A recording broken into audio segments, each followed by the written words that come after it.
নমস্কাৰ। কবি ৰূপক মজুমদাৰদেৱৰ এটি সুন্দৰ কবিতা মই কৃষ্ণা কটকীয়ে আবৃত্তি কৰিবলৈ ওলাইছো। কবিতাটিৰ শিৰোনাম হৈছে নাৰীত্বৰ এক উজ্জ্বল নক্ষত্ৰ দ্ৰৌপদী। পঞ্চসতীৰ মই এক উজ্জ্বল চৰিত্ৰ, ৰাজদ্ৰোহিতা দ্ৰুপদ নন্দিনী, পঞ্চপাণ্ডৱৰ ৰাজমহিষী মই দ্ৰৌপদী। মহাকাব্যৰ সৃষ্টাক লগ পোৱা হলে সুধিলোহেঁতেন, সতীত্বৰ সংজ্ঞা এয়াই নেকি?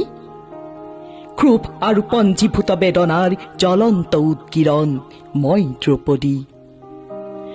ৰাজৰাজেশ্বৰী ভাৰত নন্দিনী মই, ধৰ্মৰাজ সব্যসাচী বাহুবলী ভীম আৰু বিদ্বান নকুল সহদেৱৰ পত্নী। হতালাঞ্চিত অপমানিত মই যেন পুৰুষৰ এক ভোগ্য সামগ্ৰী মাথোন। তাচ্ছিল্যতাৰে যুগে যুগে বহন কৰা বিক্ষোভেৰে এক জ্বলন্ত নাৰী মই দ্ৰৌপদী। পৰিবেষ্টিত ৰাজসভাত পণবন্দী মই, শুকুনিৰ কুটিল পাশা খেলত পনত জিনি মোক কুৰুপতিৰ তাচ্ছিল্য। পঞ্চপাণ্ডৱৰ ৰক্ষিতা মই, উৰুত বহাৰ বাবে কৰে আহ্বান। প্ৰতিশোধৰ দাবানলত দগ্ধিত মইও বিচাৰো ন্যায়। মোক লাগে দুৰ্যোধনৰ উৰুভংগ আৰু দুঃশাসনৰ ৰক্তৰে ৰঞ্জিত কৰিম মোৰ মুক্ত কেশ। তেজেৰে ললো মই মোৰ নিৰ্যাতনৰ বিচাৰ, যুগে যুগে ধৰ্ষিতা ভাৰতীয় নাৰী।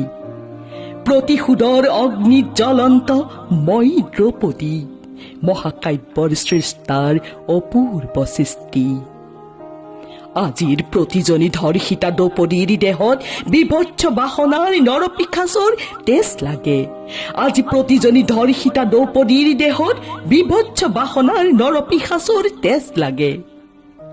প্ৰতিবাদৰ ভাষা দুঃশাসনৰ ৰক্তপান, প্ৰতিবাদৰ ভাষা দুঃশাসনৰ ৰক্তপান। মহাকাব্যৰেই হওক প্ৰতিজনী নাৰী হওক দ্ৰৌপদীৰ জ্বলন্ত উৎকীৰণ। মহাকাব্যৰেই হওক প্ৰতিজনী নাৰী হওক দ্ৰৌপদীৰ জ্বলন্ত উৎকীৰণ, দ্ৰৌপদীৰ জ্বলন্ত উৎকীৰণ। ধন্যবাদ।